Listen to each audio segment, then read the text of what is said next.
Ibu, Bapak, saudara-saudara yang saya hormati, sesi membaca berita kali ini saya hanya akan membacakan satu tulisan dari seorang guru besar Universitas Airlangga, adalah Ibu Rahma Gapmi ya. Tapi sebelum saya bacakan, ini topiknya adalah tentang koperasi desa merah putih ya. Jadi ini memang dalam beberapa minggu terakhir ini menjadi banyak pemberitaan, terutama setelah ada Satgas yang dibentuk tanggal 8 April yang diketuai oleh Menteri Pangan ya, Zulkifli Hasan, anggotanya menteri dan wakil menteri. Nah, kalau kita lihat di berbagai berita itu memang ada ketidakcocokan atau bahkan sebagiannya ya agak berbeda ya masing-masing orang tersebut. Nah, dasar tulisan ini sebenarnya itu. Silahkan kita sebagai netizen ya, pemirsa, pembelajar ekonomi, kita cek sumber-sumber yang digali oleh Ibu Profesor ini. Sekaligus kita juga memeriksa pernyataan-pernyataan para pejabat tersebut. Nah, tulisan ini dimuat di 2-3 media ya, tapi sama ternyata. Saya pilih yang dari Infobanks, judulnya Matematika Ngaur Koperasi Merah Putih. Modal 400T, kok untungnya 2000T, bisnis apa? Gitu ya. Ditulis tanggal 15 April 2025. Tulisan ini tulisan dari Profesor Rahma Gapmi, itu guru besar Universitas Airlangga ya. Beliau ini adalah ahli ekonomi, ahli moneter dan perbankan. Jadi saya kira cukup memiliki otoritas ya bicara tentang hal ini. Nah, ditulis oleh beliau di paragraf pertama, gonjang-ganjing pembentukan koperasi desa atau Kopdes Merah Putih antara nafsu dan kemampuan masih belum seimbang. Ini penilaian langsung ya di paragraf pertama. Sebelumnya sudah beredar isu bahwa anggaran untuk modal awal pembentukan Kopdes Merah Putih berasal dari bank-bank himbara. Namun karena banyak masyarakat menentang untuk melibatkan perbankan karena berpotensi menjadi kredit macet, sekarang malah beralih ke APBN dan APBD. Hal tersebut diperkuat oleh pernyataan Menko Bidang Pangan Zulkifli Hasan yang mengungkapkan bahwa anggaran untuk Kopdes ini akan berasal dari APBN dan APBD. Anggaran tersebut akan diambil dari APBN, APBD. Besarannya per koperasi antara 3 miliar sampai 5 miliar katanya. Nah, saya tambahkan ya, di sini tidak ditulis oleh Ibu Rahma ini, bahwa Menko Pangan ini statusnya Ketua Satgas ya, Ketua Satgas Pembentukan Koperasi Desa Merah Putih. Nah, lanjut tulisannya, berbeda dengan Julhas, Menteri Dalam Negeri Tito Karnavian menjelaskan Kopdes Merah Putih akan menggunakan APBD perubahan yang akan diusulkan pada Mei 2025. Nah, jadi ini mungkin perlu kita pahami ya, kan APBD sudah diketok itu untuk menggesernya. Itu kalau versinya Pak Tito ini harus ada APBD perubahan yang diusulkan pada Mei, berarti ditetapkan mungkin Juni ya. Kita tidak tahu, padahal koperasi itu ditargetkan pada 12 Juli nanti pada saat hari koperasi itu diumumkan ya, ditargetkan seluruhnya sudah berdiri ya 80.000 koperasi.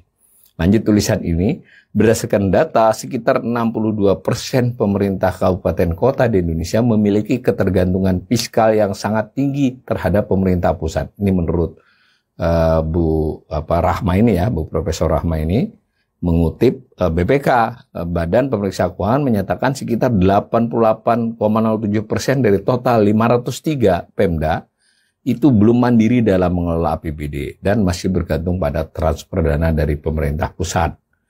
Pemerintah daerah yang memiliki ketergantungan tinggi pada dana transfer dari pemerintah pusat mungkin tidak memiliki anggaran yang cukup untuk memberikan modal kepada Kopdes. Masuk akal ya pendapat Bu Rahma ini, yang harus kita perhatikan. Di satu kabupaten kota itu ada sekian desa, ya, mungkin ada yang 50, ada yang 100, tergantung kan. Kalikan saja dengan 3-5 miliar itu adalah nilai anggaran alokasi yang cukup besar ya untuk satu Pemda. Kalau misalnya dia memperoleh jatah harus separohnya atau sebagian besarnya. Nah, dikatakan lagi oleh Bu Rahma ini, pemerintah daerah harus memprioritaskan penggunaan anggaran guna kebutuhan lain yang lebih mendesak. seperti infrastruktur, kesehatan, dan pendidikan, serta penanggulangan bencana alam. Nah, jika pemerintah daerah tidak dapat memberikan modal yang cukup kepada Kopdes, maka Kopdes tidak dapat berkembang dengan baik dan memberikan manfaat yang diharapkan bagi masyarakat desa. Kopdes akhirnya mencari sumber modal lain seperti pinjaman dari bank atau investor yang dapat meningkatkan risiko sistematis jika bank dipaksakan untuk ikut mendanai. Nah, saya ingatkan sekali lagi, Prof. Rahma ini salah satu ekonom ahli perbankan ya, jadi wajar dia berpendirian begitu. Nah, ditulis lagi, Wakil Menteri Koperasi Wamenkop Peri Juliantono menyebut dengan modal yang digelontorkan lebih kurang 400 triliun itu, keuntungan yang didapat bisa 5 kali lipat. Tadi saya sudah cek, memang ya kurang lebih begitu pernyataannya Wamen ini ya, dengan bahasa yang beda-beda. Intinya 400 1-2 tahun akan bisa di leverage lah. Jadi dikutip nih, dalam jangka 2 tahun, malah di beberapa berita 1 atau 2 tahun bisa di leverage menjadi 2.000 triliun, harap Peri. Mungkin bisa juga tidak berarti ditafsirkan sebagai langsung keuntungan ya. Yang jelas modal 400 jadi lipat 5 selama 1 atau 2 tahun, tidak harus keuntungannya. Sama saja, tapi kritik dari Bu Rahma ini tepat nih. Menurut saya ini dalam hal ini penulis ya, Prof. Rahma, logika berpikir Wamenkop itu error. Beliau menggunakan kata-kata error ya. Bagaimana cara menghitung rasionalitas keuntungan 2.000 triliun dengan modal 400 triliun? Nah, sungguh hal yang muskil, tidak logis menurut dia. Mari kita hitung-hitungan ala anak PAUD belajar matematika sebelum melangkah pada level sarjana. Rasio keuntungan terhadap modal adalah 2.000 dibagi 400, berarti 5 kali lipat. Itu yang menurut Bu Rahma itu berarti keuntungan yang sangat besar dan tidak biasa dalam bisnis. Make sense ya, masuk akal ya. Cara menghitung keuntungan, kata Bu Profesor Rahma ini, keuntungan dihitung dengan mengurangi total pendapatan dengan total biaya. Jika kita asumsikan total pendapatan X, maka keuntungan sama dengan X dikurang total biaya. Jadi keuntungan, jika keuntungan 2.000 triliun dan modal 400 triliun, maka total pendapatan harus sangat besar. Nah, ini kuncinya ya. Jadi jauh lebih dari 2.000 triliun dong pendapatannya. Ya, kalau mau dikembangkan lagi, misal kita mau, ya omsetnya harus berlipat lagi. Keuntungan itu kan sudah selisih. Nah, kemudian kalau pendapatan itu dikurangi biaya, berarti kan untuk dapat pendapatan kan juga butuh kelolaan yang besar juga. Nah, subjudul selanjutnya dari tulisan beliau ini, faktor yang mempengaruhi keuntungan. 1, margin keuntungan. Makin tinggi margin keuntungan, makin besar keuntungan yang dapat diperoleh. 2, volume penjualan.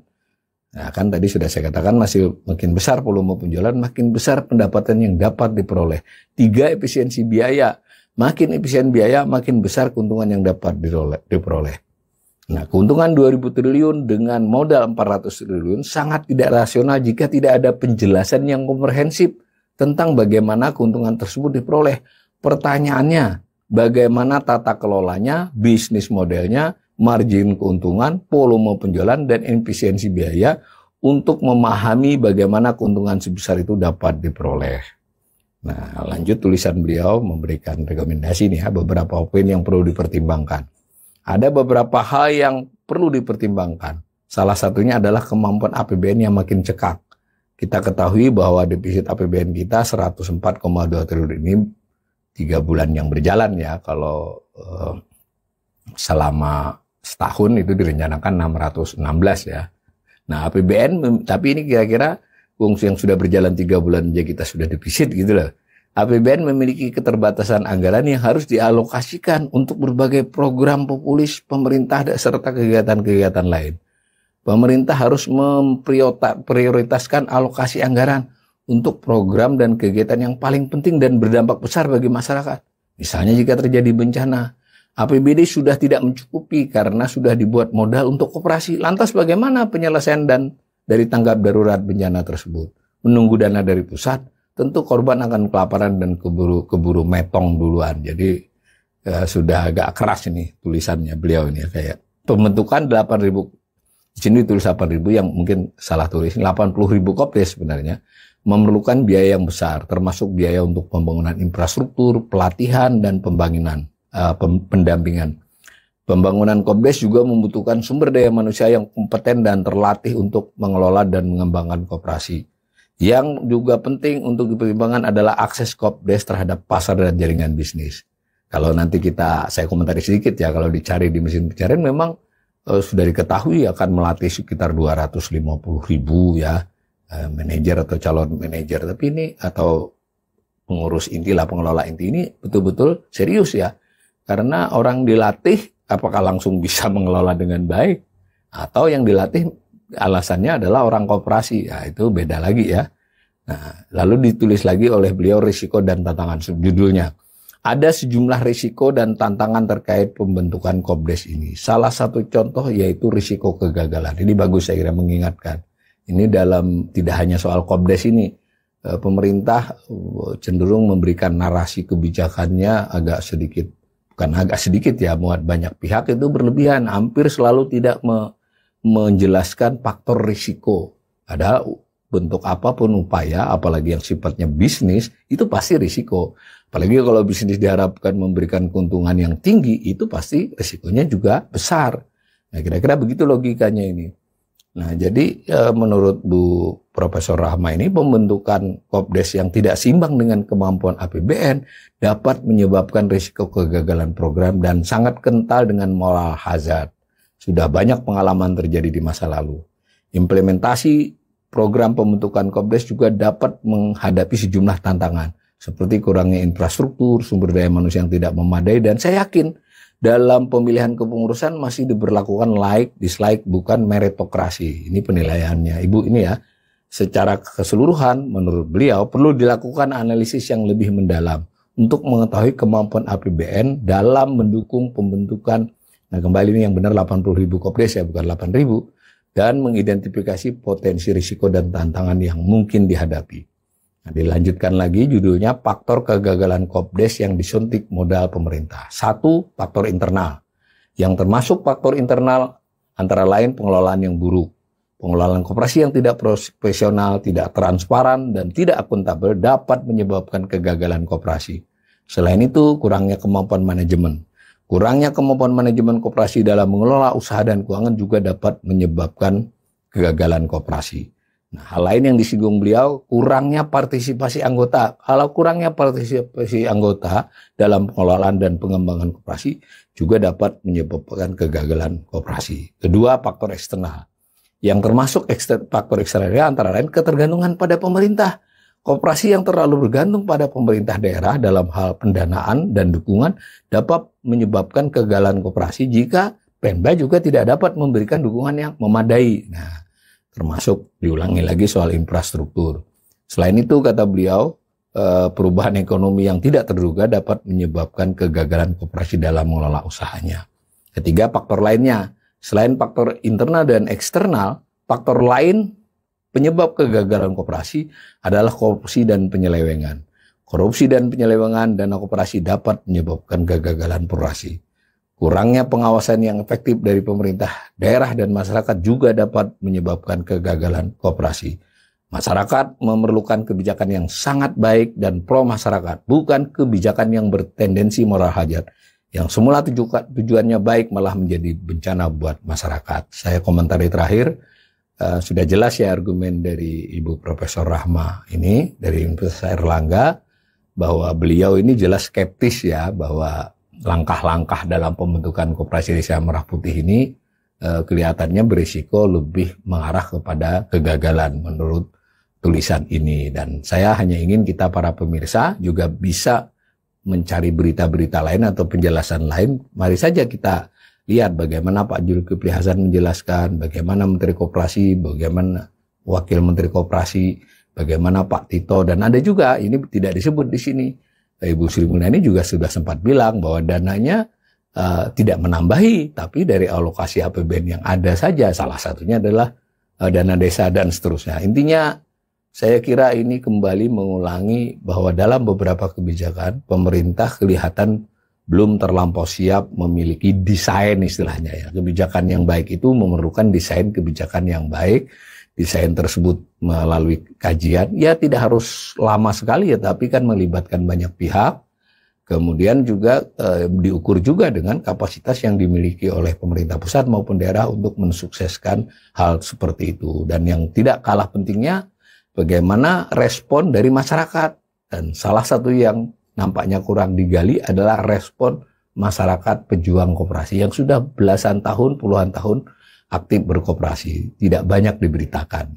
Demikian, mudah-mudahan kita tetap berharap jika ini pun mau dilaksanakan, pemerintah bisa memilih langkah-langkah yang tidak buru-buru, yang lebih persiapan, dan juga tidak terlalu mengejar target harus tanggal sekian jadi sekian, tetapi betul-betul kepada apa manfaat dari kebijakan tersebut buat masyarakat dan buat perekonomian Indonesia.